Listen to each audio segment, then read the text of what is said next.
찬양에 대해서 함께 공부해 보도록 하겠습니다. 우리 감리교회의 창시자가 누구죠? 요한 웨슬리 목사님. 존 웨슬리 목사님은 신앙생활에 있어서 세 가지를 강조했습니다. 자, 첫 번째 뭘 강조했느냐? 기도를 강조했어요. 기도. 카라의 기도, 짜크의 기도. 큰 소리 내어서 기도하게끔 강조했고요. 두 번째는 뭘 강조했느냐? 간증을 강조했습니다. 하나님의 치유하심, 하나님의 역사하심을 계속해서 간증을 해야 하나님의 역사들이 계속해서 드러난다는 거예요. 우리도 나만 은혜 받았어, 나만 치유받았어, 입을 다물면요, 교회 내에 간증의 역사들, 하나님의 치유 역사들이 더 이상 나타나지 않습니다. 하나님 보실 때 별거 아닌 걸로 생각하네, 하나님께 영광 올려드리지 않네라고 하면서 하나님의 임재가 점점 소멸되는 겁니다. 그래서 나누기를 원하십니다. 아멘. 세 번째는요, 찬양입니다. 찬양을 통해서 또 우리가 더욱더 은혜 받기를 요한 웨슬리 목사님은 원하셨는데요. 그래서 우리가 이 시간에는 경배와 찬양 한번 살펴보게 되면요, 자, 웨스트 사전에서는 찬양을 하나님께 영광을 올려드리고 높여드리는 행위다라고 정의하고 있습니다.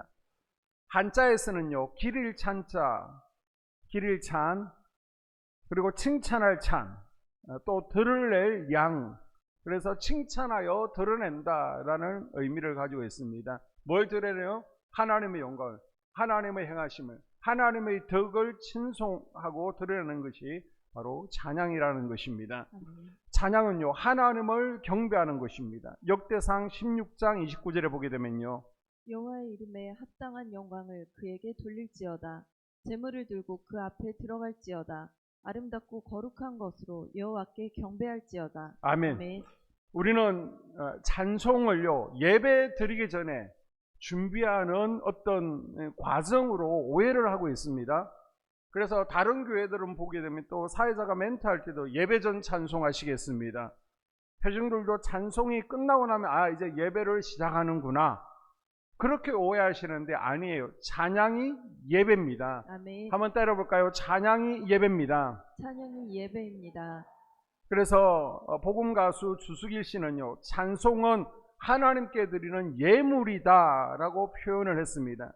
찬양 가운데 임재하신 하나님을 송축하고요, 하나님이 임재하심을 느끼고 그분에게 예물을 드리는데 바로 찬양의 고백을 통해서 하나님께 예물 드리며 나아간다는 것입니다. 그리고 시편 69편에서는요, 하나님을 기쁘시게 해드리는 것이 찬양이다 라고 정의하고 있습니다. 내가 노래로 하나님의 이름을 찬송하며 감사함으로 하나님을 위대하시다 하리니 이것이 소 곧 뿔과 굽이 있는 황소를 드림보다 여호와를 더욱 기쁘시게 함이 될 것이라. 아멘. 아멘.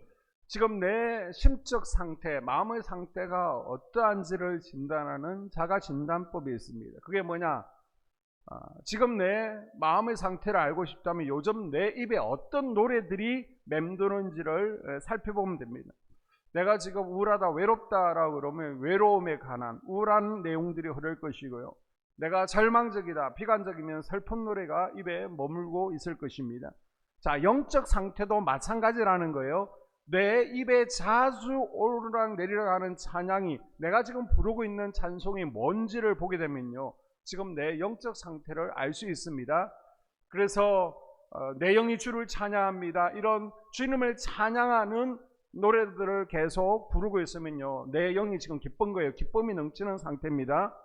그런데 하나님이 도우심을 간구하고 또 주님과 같이 내 마음을 만지는 분이 없습니다, 이런 찬양을 하고 있다면 내가 지금 위로가 필요한 거예요. 치유와 주님의 만지심이 필요한 상태라는 것입니다. 우리 입은요, 우리 속에 있는 것들을 표현하게 됩니다. 그런데 더 놀라운 것은요, 우리 입술의 노래를 바꾸면 내 상태도, 내 상황도 바뀐다는 사실입니다. 아멘. 그래서 내 자신의 영적 상태를 바꾸기를 원한다면 먼저 우리 입술의 찬양을 바꾸어 가는 것이 필요합니다. 아멘. 우리의 찬양을 좋아하시는 하나님께서 우리 입술의 찬양을 들으시고요, 우리 입술의 찬양의 고백 그대로 역사하실 줄로 믿습니다. 아멘. 그리고 찬송은요, 성도들의 결단과 신앙 고백이 담겨져 있습니다. 이 찬양이라는 것은 하나님께 드리는 소원이죠. 결단입니다. 그래서 여러분이 좋아하는 찬양이 무엇입니까? 대신방하면서 여러분이 좋아하는 찬양을 하나씩 찾아 놓으십시오라고 말씀드리는데요. 가만히 가사를 들여다보게 되면요, 바로 여러분의 신앙 고백, 현재 여러분의 마음을 담고 있는 것입니다. 그래서 아무것도 염려하지 말라, 그런 찬양을 좋아하면 지금 내 속에 염려를 하나님께 맡기고자 하는 결단이 있겠죠. 내가 사나 죽으나 주님이 것입니다. 그러면 정말 바울의 고백처럼 내가 살아도 주를 위해서 살겠습니다, 주를 위해서 죽겠습니다, 이런 결의와 결단이 있는 것이죠. 나 같은 죄인 살리신 주님의 은혜 고마워, 이런 찬양을 즐겨 부르고 있다면요, 그 은혜에 너무 감사감격해서 이제 주님을 위해서 살겠다라는 결단이 내 입술에 있는 것입니다. 그래서 우리는 찬양을 부를 때요, 가사를 생각하면서 이 가사가 내 고백이 되어지기를 원합니다, 나의 결단이 되어지기를 원합니다, 그런 마음으로 우리가 함께 찬양을 불러야 됩니다. 아멘. 그리고 찬양은요, 곡조가 붙어 있는 기도예요. 찬양이 뭐라는 거예요? 기도라는 겁니다. 아멘. 때로 우리는 너무 고통스러운 상황에 직면하게 되면요, 기도조차 나오지 않을 때가 있습니다. 경험해 보셨습니까? 그때는요, 기도가 나오지를 않습니다. 주여, 눈물밖에 나오지 않고요, 주여밖에 나오지 않습니다. 그러나 여러분, 주여를 부르십시오. 누구든지 주의 이름을 부르는 자는 구원을 얻을 것이다. 아멘. 주님께서요, 건져주십니다. 아멘. 구원을 베풀어 주십니다. 아멘. 그리고 주여도 나오지 않으면 찬양하십시오. 아멘. 찬송은요, 기도의 효과까지 가지고 있습니다. 아멘. 그래서 우리가 찬양을 흔히 얘기할 때 곡조가 붙은 기도다라고 말하지 않습니까? 찬송의 기도는요, 신비하게 피할 길을 내주는 역사를 만들어가는 겁니다. 돌파를 이루어내는 것입니다. 아멘. 그래서 이제 철야기도 하시는 분들이 있잖아요. 5시간, 6시간 계속해서 철야하면서 기도할 때 기도만 5시간, 6시간 할 수도 있지만은 그 중간중간에 하나님께서 떠오르게 하시는 찬양들이 있죠. 그래서 기도하다가 찬양하고요, 또 찬양하다가 또 기도하고요, 기도하다가 또 하나님께서 찬송의 고백들을 주시면 또 찬양하고, 그렇게 하면서 철야기도를 하는 겁니다. 찬양도요, 기도와 동일한 효과를 가져옵니다. 아멘. 자, 그러면 오늘 제목을 보니까 경배와 찬양, 목사님, 경배와 찬양이 뭡니까? 찬송가와 복음성가의 차이점이 무엇입니까? 라고 물을 수 있는데요.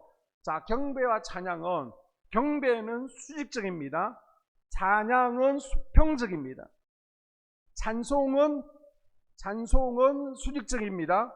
그리고 복음성가는 수평적입니다. 뭐냐 그러면 하나님께 영광 올려드리고 하나님을 찬양하는 것이 바로 경배라는 것이고 찬송이라는 것입니다.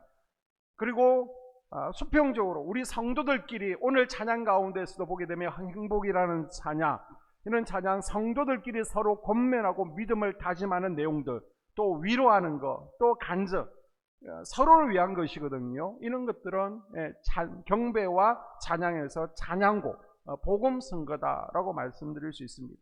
목사님, 저는 잘 모르겠네요. 그러면 찬송가를 쭉 펴보시면요, 찬송 가운데 아멘이 붙어 있는 곡들이 있고 아멘이 붙어 없는 것들이 있습니다.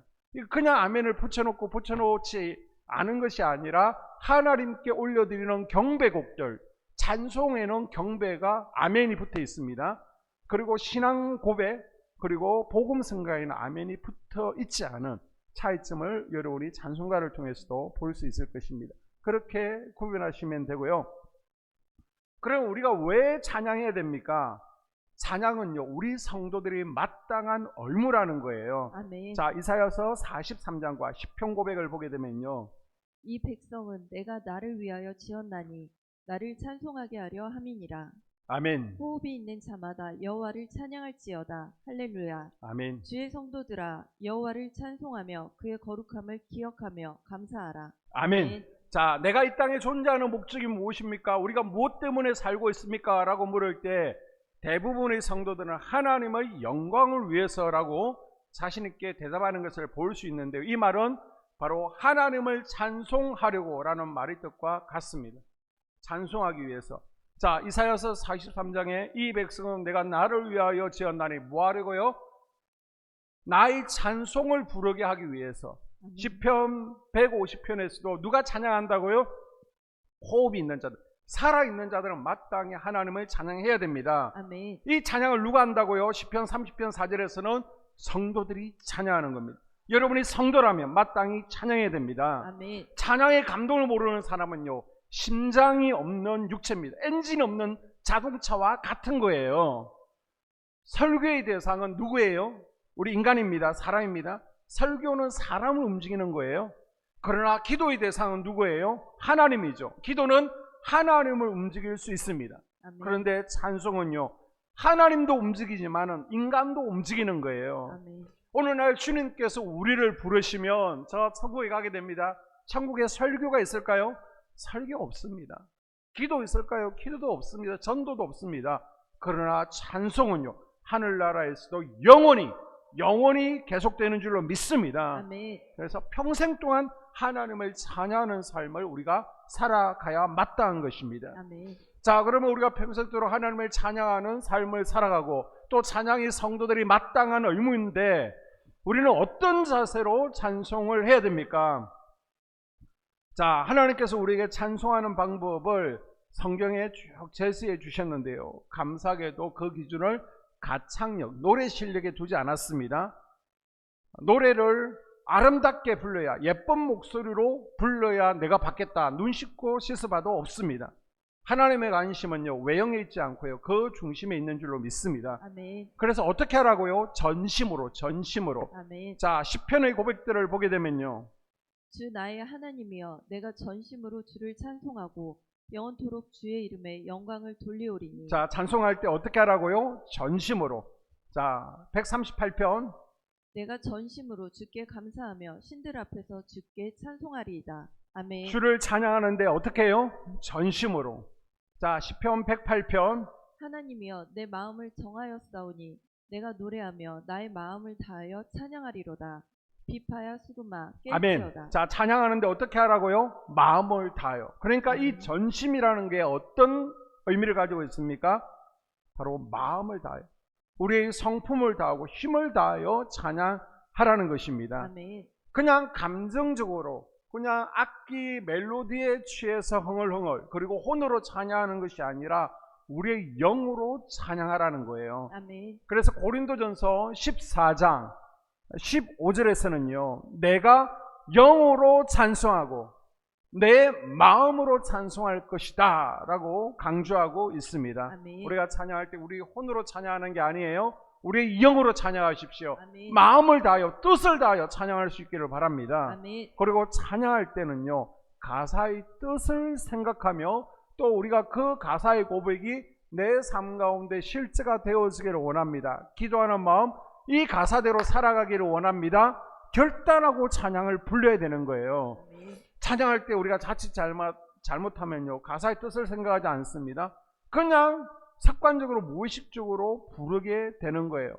그래서 우리가 찬양할 때 부름받아 나선 이 몸 어디든지 가오리다, 괴로우나 즐거우나 주만 따라 가오리다 라고 찬양했으면 정말 가사를 부를 때 가사를 생각하면서, 그래 주님 맞습니다, 내가 십자가를 지고 주님 십자가 지고 어디든지 가겠습니다, 괴롭지만은 즐겁지만은 주만 따라 가겠습니다, 이런 결단의 마음이 필요하다는 거예요. 찬양 입술로는 찬양하지만은 부름받아 나선 이 몸 내가 골라 가겠습니다, 쉬운 것만 하겠습니다, 저는 여기 있겠사오니 죄를 보내세요, 이렇게 마음 먹으면 안 된다는 거예요. 입술의 결단과 마음이 딴 데가 있는, 그게 아니라 찬송과 생활은 일치해야 됩니다. 아멘. 아니, 가사대로 살기에 우리는 몸부림쳐야 될 줄로 믿습니다. 아멘. 자, 성경에 나오는 찬양의 여러 방법들을 보게 되면요, 때로는 시편에서 손을 들고 찬양하래요. 손을 들고. 그리고 춤추며 찬양하래요. 악기로 찬양하래요. 그리고 무릎 꿇고 찬양합니다. 땅에 엎드려 찬양합니다. 그래서 우리가 경건한 것처럼 그냥 앉아서 조용히 두 손을 모으고 찬양하는 것은 지나갔죠. 여러분 보게 되면 참 찬양할 때 은혜스럽게 잘하고 있습니다. 우리 어르신들도 손을 들고 또 박수치면서 찬양하는데 그게 하나님께서 기뻐하시는 거예요. 아멘. 여러분이 손 들고 찬양하는 가운데 50견이 떠나가고요, 석회건염이 치유되어지고요, 아멘. 또 회전근개 손상이 치료될 줄로 믿습니다. 아멘. 여러분이 박수치며 찬양할 때 여러분을 붙들고 있는 모든 염증들과 통증들이 떠나갈 줄로 믿습니다. 아멘. 자, 우리가 찬양에 대해서 이렇게 배울 때 실제적인 적용을 한번 해보게 되면요. 여러분 다 휴대폰 가지고 계시잖아요. 우리 성도들 가운데에는 휴대폰에서 트로트가 나오는 분은 없을 거예요. 그래서 휴대폰 벨소리나 또 컬러링이 유행가가 아니라 복음성가, 내 신앙을 고백을 담고 있는 이런 복음성가가 흘러나올 수 있도록 벨소리와 또 컬러링을 바꾸시면 좋습니다. 그렇게 바꾸세요. 제가 전화를 한번 쭉 해보겠습니다. 권사님한테 트로트가 나오면 바로 성도 되는 거예요. 여러분 아시나요? 우리 입교인이 150명이에요. 그러면 원래 권사는 교리와 장정에 따라 원칙대로 하면 몇 명이냐? 10명이에요. 권사는 10명. 그런데 우리는 지금 10명이 넘어요. 자, 컬러링 바꾸시고요. 또 자, 수요일과 금요일은 우리 예배가 수요일은 몇 시에 시작해요? 7시 30분이 아닙니다. 25분에. 또 금요일은 9시가 아닙니다. 8시 55분에. 주일은 11시가 아닙니다. 10시 50분. 10시 50분. 우리가 찬양을 통해서요. 일주일 동안 돌처럼 굳어진 마음이 열려지고 찬양을 통해서 막힌 귀가 열리는 거예요. 아멘. 찬양을 통해서 마음이 부드러워지지 않고 귀가 열리지 않으면 말씀이 귀에 들려오지를 않습니다. 마음밭에 말씀의 씨가 떨어지지 못하고요. 까마귀가 낚아채 가는 거예요. 그냥 죄송하지만 찬양에 실패하게 되면 그냥 앉았다가 가는 경우가 허다합니다. 그래서 여러분 이제 찬양 시작 전에 예배에 참석하기로 결단을 하십시오. 아멘. 그리고 찬양을 통해서 귀를 여는 거예요. 찬양을 통해서 마음을 부드럽게 준비하는 거예요. 찬양할 때요. 일부러 찬양하는구나. 나는 친교실에서 커피 마시다가 찬양 끝나면 올라가야지. 이건 엉터리 신앙이에요. 잘못된 신앙이에요. 반드시 찬양 전에 올라오셔서 기도하시면서 준비하십시오. 아멘. 그리고 찬양을 통해서 하나님의 임재 가운데 들어가도록 나를 내어 맡기십시오. 여러분 찬양에 성공하셔야 예배에 성공하는 것입니다. 아멘. 자, 여러분 찬양에 성공할 때에 찬양의 결과가 무엇입니까? 하나님께서는 찬양하는 이들에게 복 주시기를 원하십니다. 아멘. 시편 67편 5절에 하나님이여 민족들이 주를 찬송하게 하시며 모든 민족으로 주를 찬송하게 하소서. 땅이 그의 소산을 내어 주었으니 하나님 곧 우리 하나님이 우리에게 복을 주시리로다. 아멘. 하나님께서는 찬양을 통해서 찬양 가운데 복 주시기를 원하십니다. 아멘. 그래서 찬송의 문이 열려야 축복의 문이 열립니다. 아멘. 찬양이 터야 우리 마음 가운데 영적 부흥이 일어나게 되는 것입니다. 아멘. 그래서 찬양 가운데 감춰 놓으신 하나님의 놀라운 능력, 선물을 발견해서 다시 한번 세상과 사단 앞에서 하나님의 영광과 성도 유형을 회복할 수 있기를 주님의 이름으로 당부를 드립니다. 아멘. 그리고요, 찬양 가운데 우리는 기쁨과 은혜를 경험하게 됩니다. 야고보서 5장 13절에 너희 중에 고난 당하는 자가 있느냐? 그는 기도할 것이요. 즐거워하는 자가 있느냐? 그는 찬송할지니라. 아멘. 아멘. 자, 2000년 전에 로마 제국은 속국들을 통치할 때 로마 황제를 숭배하는 의식에 동참하게끔 했죠. 참여하면 참여했다는 정표로 표를 발급을 했습니다. 이것을 통해서 절대적으로 로마 황제에게 충성할 수 있도록, 그리고 제국의 안녕과 질서를 지키기 위해서 계속해서 로마 황제 숭배를 거행했습니다. 그런데 기독교는 하나님 외에는 어떤 우상에게도 절을 하지 않기 때문에 이것을 거부했죠. 그래서 로마 제국과 우리 기독교가 충돌을 하게 됩니다. 그 기간이 250년이었습니다. 그래서 황제 숭배하지 않는 로마 기독교인들은요, 속국에 있는 이스라엘에 있는 기독교인들은 다 잡혀가서 십자가에 달려 죽습니다. 원형 경기장에서 사자의 밥이 됩니다. 또는 땅에 산채로 묻어버립니다. 그것도 재미없으니까 나무에다가 매달아 놓고 기름을 뿌리고요, 불을 붙이는 겁니다. 그렇게 해서 우리 기독교인들을 박해했습니다. 그런데 놀라운 일이 있습니다. 사자에게 찢겨 죽어가잖아요. 불에 타 죽어가잖아요. 그런데 그 입술에서 찬양이 홀로 나오는 거예요.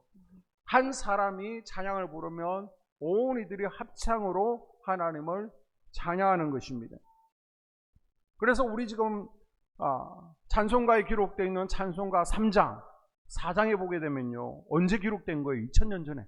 2000년 전에 기록된 거예요. 그 당시에 만들어졌고요. 그 당시에 우리 믿음의 선배들이 신앙을 지키기 위해서, 우상에게 무릎 꿇지 않기 위해서 신앙을 지키다가 불에 타 죽고 사자에게 찢겨 죽어가면서 불렀던 찬양이 찬송가 3장과 4장의 찬양입니다.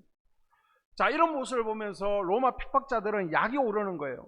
저 지독한 예수쟁이들, 저들 씨를 말려야 된다. 정오를 쏟아냅니다.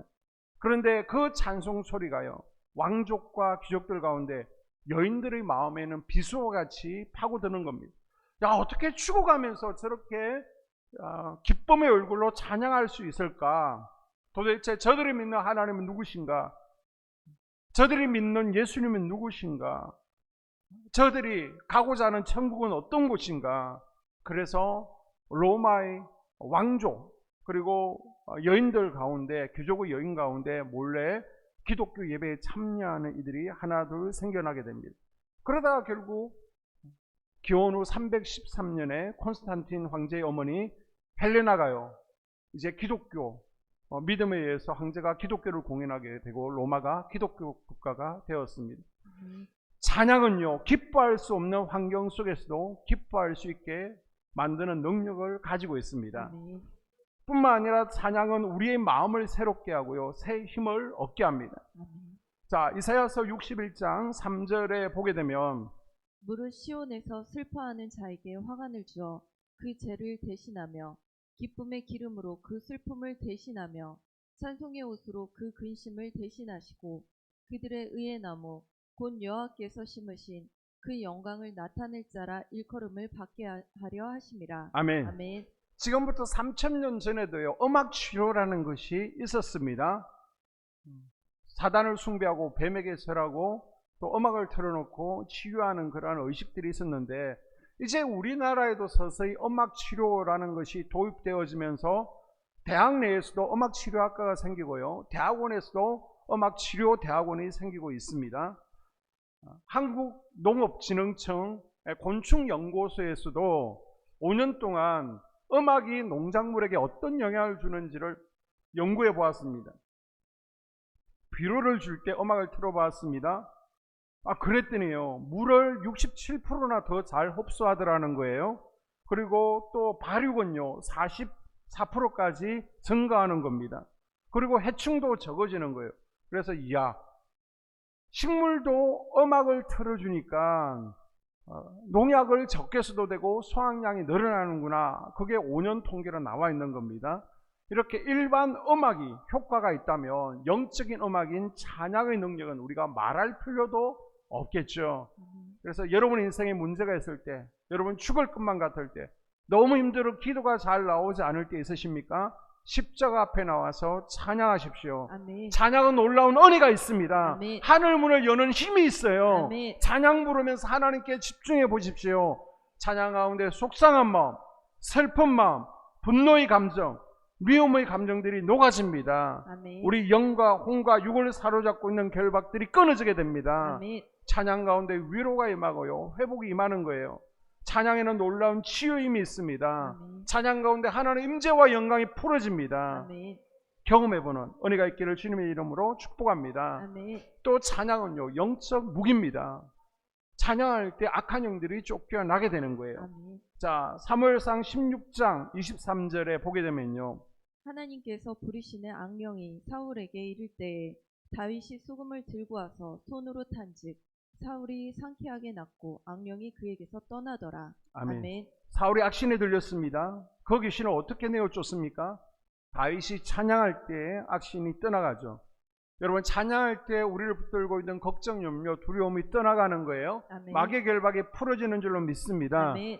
예전에 제가 이제 학생 시절에 목사님을 보니까 귀신한테 사로잡힌 이가 있잖아요. 그러면 쫓아낼 때 한 달 동안 교회에 붙들어 놓고 재워가면서 매일매일 기도해 주는 거예요.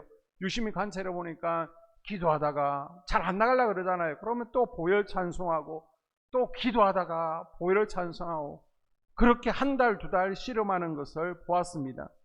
근데 놀라운 것은요, 보혈 찬송을 할 때 귀를 막죠. 귀를 막고 듣기 싫다고 제발 보혈 찬송 부르지 말라고 손가락으로 귀를 막는 것을 보았습니다.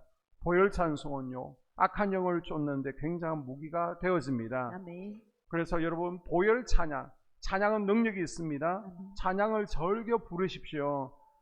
집에도 마찬가지예요. 될 수 있는 한 보혈 찬양이 집에 많이 울려 퍼지도록 여러분이 틈틈이 틀어놓으시고요. 그래서 악한 영들이 우리 가정 가운데 침범하지 못하도록 거룩한 장소로 찬양을 통해서 성별할 수 있는 은혜가 있기를 바랍니다. 아멘. 또 찬양은요, 기적을 일으키는 능력이 있습니다.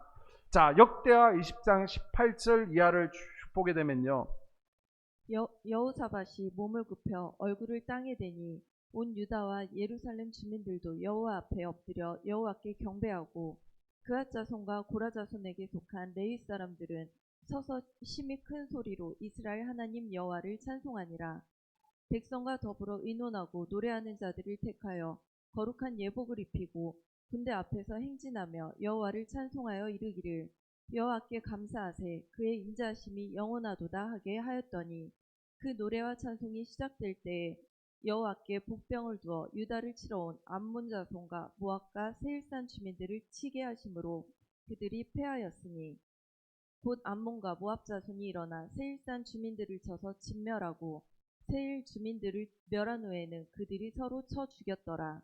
여호사밧과 그의 백성들이 가서 적군의 물건을 탈취할세 본즉 그 가운데 재물과 의복과 보물이 많이 있으므로 각기 탈취하는데 그 물건이 너무 많아 능히 가져갈 수 없을 만큼 많으므로 사흘 동안에 거두어들이고 여호사밧의 나라가 태평하였으니 이는 그의 하나님이 사방에서 그들에게 평강을 주었음이더라.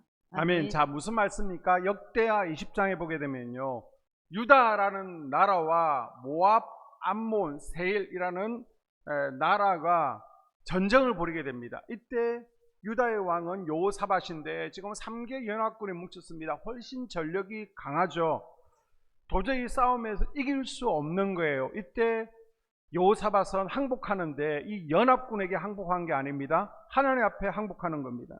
그래서 여호사밧은 이 문제를 어떻게 해결하느냐, 다른 왕들처럼 이집트로 달려가서 이집트 왕에게 도와달라, 저 바벨론으로 달려가서 바벨론에게 도와달라, 주변 나라를 의지하지 않습니다. 군대를 의지하지 않습니다. 어떻게 해요? 18절에 보니까 먼저 몸을 굽혀 얼굴을 땅에 댄 후에 기도합니다. 여호사밧은요, 하나님 앞에 항복한 거예요. 기도합니다. 자, 기도한 후에 무엇을 합니까? 19절에 오직 찬양합니다. 아멘. 자, 22절과 23절에 찬송이 시작될 때 기적이 일어나죠. 무슨 까닭인지 찬양할 때에 연합군 진영 가운데, 저 이스라엘의 대적 군대 가운데 자중질환이 일어난 거예요. 그래서 서로 미워해서 서로 싸우는 겁니다. 그래서 암몬과 모압이 또 세일이 서로 싸우게 되어지죠. 그래서 여호사밧 군대는 쉽게 이 전쟁에서, 이길 수 없는 전쟁에서 찬양을 통해서 이기게 된 거예요. 아멘. 그래서 그 싸웠던 골짜기 이름을 보라가 골짜기라고 부릅니다. 이게 뭐예요? 찬양의 골짜기라는 의미를 가지고 있습니다. 자, 이 전쟁에서 승리하고 25절에 보니까요, 거저 얻은 전리품이 너무 많아 거두기도 힘들었다라고 전하고 있고요. 자, 30절에서는 찬양 가운데 평강의 세월이 임했다라고 말씀하고 있습니다. 아멘. 우리 인생에도요, 우리 인생을 가로막고 있는 이 세일과 암몬 같은, 모압 같은 대적들은 언제든지 있습니다. 이때 여호사밧처럼 찬양을 통해서 돌파를 경험하시고 승리를 경험하는 은혜가 있기를 주의 이름으로 축복합니다. 아멘. 그리고 사도행전 16장 25절 이하에 보게 되면요, 한밤중에 바울과 실라가 기도하고 하나님을 찬송하며 죄수들이 듣더라. 이에 갑자기 큰 지진이 나서 옥터가 움직이고 문이 곧 다 열리며 모든 사람의 메인 것이 다 벗겨진지라. 아멘. 바울과 실라가 빌립보에서 전도하죠. 전도하다가 빌립보 감옥에 갇히게 됩니다. 다음 날에는 죽게 되었습니다. 이 감옥에 갇혔습니다. 지금의 교도소하고는 뭐 비교도 할 수 없죠. 23절에 보니까요, 많이 때렸습니다. 그리고 가뒀어요. 발에는 착고가 채워져 있습니다. 굶주리고 있습니다. 내일이면 이제 사형당하는 거예요. 그런데 그날 밤에 뭐 해요? 하나님께 찬양하는 겁니다. 그래서 제수들이 옆에서 들으면서 야, 내일 죽으면서 찬양하는 걸 보니까 쟤들이 실성했구나, 미쳤구나, 비웃고 조롱합니다. 그런데 이들이 찬양할 때 하나님께서 들으신 거예요. 기적이 일어났습니다. 아멘. 찬양을 부를 때 하나님께서 천군 천사를 보내셔서 지진이 일어나게 한 겁니다. 아멘. 그리고 닫힌 문을 열어주셨습니다. 아멘. 착고를 풀어주신 거예요. 아멘. 왜 하필 찬양이 끝나자마자 지진이 일어났을까요? 이건 우연일까요? 아닙니다. 하나님께서요, 바울과 실라의 찬양을 들으시고 닫힌 문을 열어주신 거예요. 아멘. 땅을 흔드신 거예요. 아멘. 여러분, 찬송에는 능력이 있습니다. 아멘. 찬양을 부를 때 놀라운 일이 일어나게 되는 겁니다. 아멘. 우리 이 땅에 살다 보면 빌립보 감옥 같은 절박한 상황 가운데 놓일 때가 자주 있을 거예요. 이게 사업의 문제가 될 수도 있고요. 또 직장의 문제, 자녀의 문제, 질병의 문제, 이런 문제들의 감옥에 갇히고요, 묶일 때가 있습니다.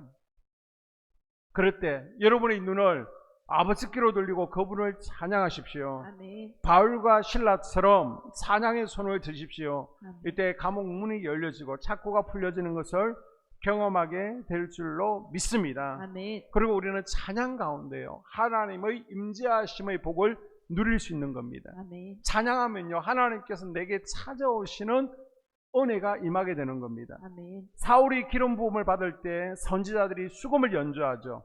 그건 찬양했다는 겁니다. 그때 사울에게 성령의 감동이 일어나게 됩니다. 저도 말씀드렸는데 2000년 초에 두통이 너무 심했습니다. 교회 사역이 많다 보니까 막 혈압도 160씩 올라가고 두통이 너무 심했습니다. 그래서 여기 도마동에 있는 신경정신과도 온 적이 있습니다. 약을 먹어도 해결되지 않는 거예요. 그런데 집에서 기타를 가지고 찬양하는 겁니다. 찬양하면 또 신기하게 두통이 사라지는 거예요. 또 두통이 올라옵니다. 약으로 해결되지 않아요. 또 찬양하면 머리가 시원해지는 거예요. 여러분, 찬양할 때 하나님이 찾아오시는 겁니다. 아멘. 우리를 만져주십니다. 아멘. 그래서 여러분이 찬양하게 될 때 손을 들고 있으면 하나님께서 내게 찾아오시면서 내가 들고 있는 손 가운데 진동을 부어주시는 것을 경험할 수 있어야 되고요.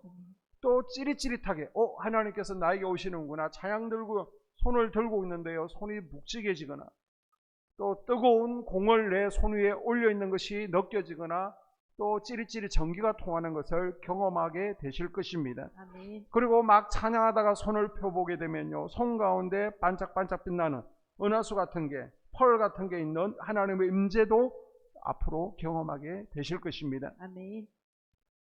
저는 지난 한 주간 이 강단에서 이제 저녁으로 기도하고 또 여기서 잠을 자고 새벽 예배를 이렇게 드렸습니다. 4월달, 5월달 참 바쁜 시기예요. 그런데 하나님께서 자꾸 강단에서 기도하게끔 이렇게 감동을 주시는 거예요. 하나님, 저 바쁩니다. 저 바빠요. 근데 이 강단에 참 기도가 많이 부족하다, 기도를 네가 먼저 채워야 된다라는 말씀을 하셔서 아멘 하면서 바쁘지만은 늦게라도 여기 강단에 와서 기도하고 그렇게 또 잠깐 잠을 청하고 새벽 예배를 인도했습니다. 기도하잖아요. 그리고 찬양하잖아요. 찬양하는 가운데 하나님께서 특별하게 여러 찬양을 부르는 가운데 주시는 찬양이 있었습니다. 우리가 마지막으로 불렀던 빛이 없어도 라는 찬양입니다. 그 가사를 보게 되면요, 캄캄해요. 이곳이 저 혼자예요. 빛이 없어도 하나님께서 환하게 찾아오시는 거예요. 그분이 너무나 감사했습니다. 그리고 하나님께서 계시기 때문에 나도 있을 수 있는 것이고, 하나님이 없으면 나도 존재할 수 없는 것입니다. 이 가사를 보면서 계속해서 눈물이 나는 거예요. 야, 하나님께서 지금 내 옆에 계시는구나. 찬양 가운데 저는 느낄 수 있거든요. 야, 하나님께서 비록 이곳에 나 혼자 있지만 이곳에 오셔서 나의 찬양을 들으시고 계시구나, 임재 가운데 있는 것을 느낄 수가 있었습니다. 여러분, 찬양 가운데요, 하나님의 임재를 경험하십시오. 아멘. 찬양할 때 불이 임하게 됩니다. 아멘. 찬양할 때 치유가 일어나고요, 아멘. 악한 영이 떠나가게 됩니다. 아멘. 찬양 가운데 여러분이 임재 가운데 들어갈 수 있습니다. 아멘. 자, 오늘 말씀의 결론인데요, 목사님, 기도, 찬양 중요한 거 다 알고 있습니다. 뭐 기도하고 찬양하면 기적이 일어난다는 거 너무 뻔한 것 아닙니까? 창세기 21장에 보게 되면요, 이삭은요 아브라함이 팠던 우물을 다시 팝니다. 그곳에 물이 나는 것을 알았기 때문입니다. 아멘. 우리 믿음의 선배들도요 기도의 우물을 받고 찬송의 우물을 팠습니다. 웨슬리 목사님도 강조한 게 뭐예요? 간증 말고는 기도를 강조했고요, 찬송을 강조했습니다. 어디에 은혜가 있는지, 무엇을 할 때 기적이 일어나는지를 웨슬리 목사님 우리 알려주기를 원했던 거예요. 우리 믿음의 선배들도 마찬가지입니다. 그곳에 은혜의 물이 나는 것을 알았습니다. 아멘. 그곳에 기적이 일어나는 것을 알았어요. 아멘. 여러분, 다른 곳을 파실 생각하지 마십시오. 헛수고입니다. 기도의 우물 파시면 됩니다. 아멘. 찬송의 우물 파시면 되는 거예요. 아멘. 이건 이미 성경에 검증된 겁니다. 6,000년 동안 검증된 거예요. 그곳에 생수가 터짐을 믿으세요. 아멘. 그럼 목사님 언제까지 파면 됩니까? 물이 나올 때까지요. 여러분, 한 쌈만 더 파시면 응답의 물이 터지는데 포기해 버리시는 분들이 있습니다. 포기하지 마세요. 소리 높여 부르짖어 기도하는 겁니다. 아멘. 소리 내어 부르짖어 진심을 다하여 찬양하는 겁니다. 아멘. 그럴 때 여러분을 묶고 있는 문제의 창고들이 풀려지고 옥문이 열리는 것을 경험하는 우리가 될 줄로 믿습니다. 아멘. 이 시간 우리가 함께 말씀 부여잡고 기도하기를 원합니다. 하나님,